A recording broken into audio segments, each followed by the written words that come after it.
Ça y est les amis, j'ai enfin vu Spider-Man Across the Spider-Verse et honnêtement, c'était la bombe. Alors, c'était une claque visuelle tout simplement. Alors, je vais revenir au personnage, bien évidemment cette critique est sans spoil.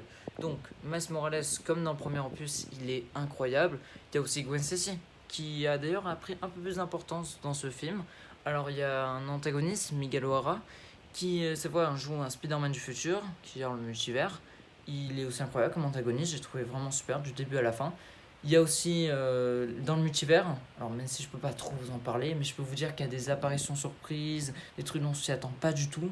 Vraiment, c'est une dinguerie. C'est pour moi le No Way Home qu'aurait dû être depuis le début. Vous savez, Spider-Man No Way Home, ça aurait dû être ça. Vraiment, je rigole pas, c'est vraiment, ça aurait dû être grave ça. C'est d'ailleurs mieux que tous les autres films Spider-Man. Et j'aurais hâte d'une chose, c'est le revoir tout simplement. Et je vous invite à aller le voir.